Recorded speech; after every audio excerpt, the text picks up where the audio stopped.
Untuk Sobat Sweet Friends pencinta NKRI, terima kasih sudah mampir ke channel Bunda Mai Iben. Dan bagi yang belum subscribe, jangan lupa ya di subscribe channelnya, kasih like serta komen agar saya lebih bersemangat memberikan info-info menarik lainnya. Semoga video ini memberikan pengetahuan baru yang bermanfaat. Dan untuk kali ini, Bunda Mai ingin membahas mengenai 6 tarian daerah Bengkulu yang perlu kita ketahui. Tarian Bengkulu atau kebudayaan masyarakat di provinsi yang terletak di daerah barat daya Pulau Sumatera ini terkenal, salah satunya adalah kain basurek, jenis batik Indonesia khas Bengkulu yang bermotif kaligrafi Arab. Kebudayaan Bengkulu hadir dengan kekhasan tersendiri, terutama karena mendapat pengaruh dari suku-suku berbeda yang mendiaminya. Selain produk budaya yang telah disebutkan tadi, masyarakat Bengkulu juga memiliki ragam tarian tradisional yang sebagian ada yang berfungsi sebagai tari penyambutan dan ada juga yang murni untuk hiburan, serta terdapat juga tarian yang bersifat sakral sebagai bagian dari upacara adat. Sebenarnya tarian daerah Bengkulu sangat banyak jumlahnya. Namun karena minimnya informasi di sini, hanya tersaji sebagian di antaranya dan setidaknya ada 6 tarian khas Bengkulu yang masing-masing lengkap dengan penjelasan singkatnya. Yang pertama adalah tari kejei. Kejei merupakan salah satu tarian adat Bengkulu. Keberadaannya melekat pada upacara kejei, upacara perkawinan di Rejang Lebong, Provinsi Bengkulu, sebuah kesenian tradisi yang menghadirkan para penari berpasangan putra dan putri, umumnya berjumlah ganjil dan harus dari suku yang berbeda.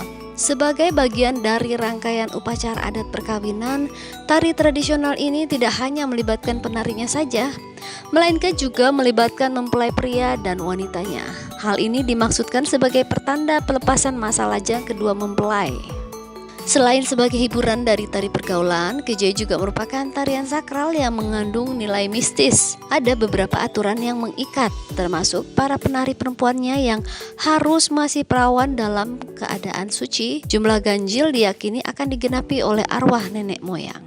Selanjutnya adalah tari sekapur sirih. Tarian khas Bengkulu selanjutnya adalah tari persembahan atau tari sekapur sirih.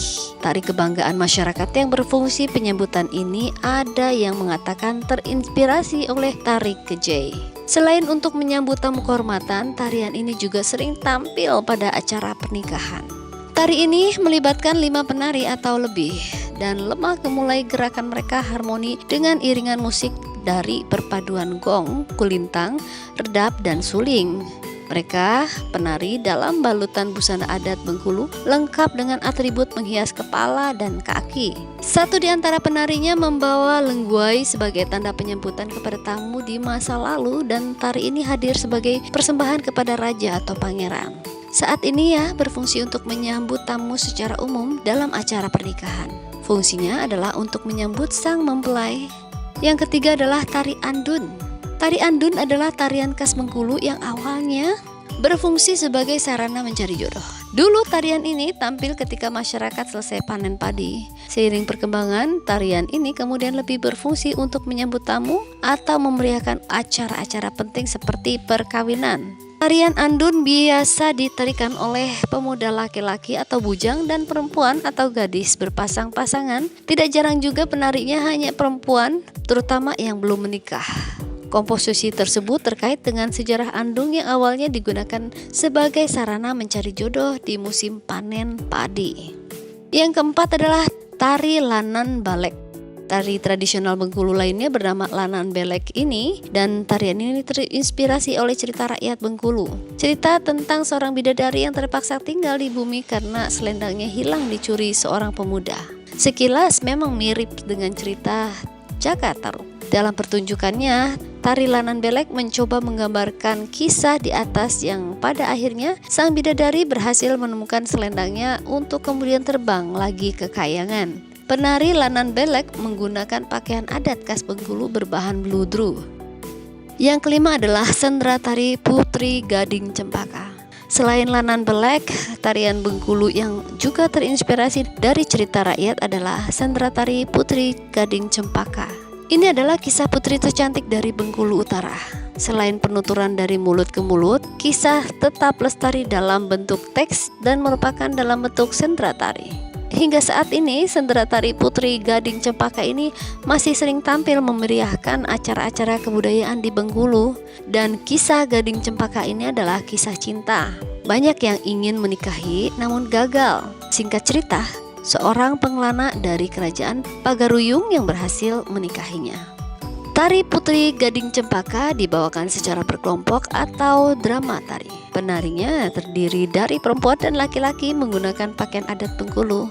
Salah satu penari perempuan berperan sebagai sang putri karena berbentuk sendera tari, dan jumlah penarinya atau pemerannya itu sangat banyak. Yang keenam adalah tari ganau. Tari yang berakhir dalam daftar keenam adalah tarian Bengkulu, yaitu tari ganau. Memang sulit sekali ya mencari sumber referensi yang akurat mengenai tarian ini. Berbagai sumber yang ada menyebutkan bahwa tari ini melibatkan sekelompok penari laki-laki dan wanita, dan tari tersaji dengan iringan musik mandolin, rebab, serta kendang, dan lagu dalam irama Melayu. Tarian ini ditarikan dengan sekelompok penari wanita dan laki-laki yang dimulai dengan tempo gerakan lambat dan diakhiri dengan gerakan yang cepat serta menghentak-hentak. Gerakan tangan, melompat, dan formasi yang harmonis dengan iringan musik merupakan ciri khas dari tarian ganau ini, dan tarian ini diiringi dengan musik serta didominasi oleh iringan mandolin, rebab, dan kendang serta lagu dengan irama Melayu. Demikianlah video informasi kali ini. Sebelum video ini berakhir, jangan lupa untuk subscribe, like, serta komennya, dan nyalakan loncengnya video ini agar mendapatkan notifikasi update video dari Bunda Mei IBN. Semoga video ini memberikan pengetahuan baru yang bermanfaat, dan sampai jumpa lagi di edisi selanjutnya. Bye bye.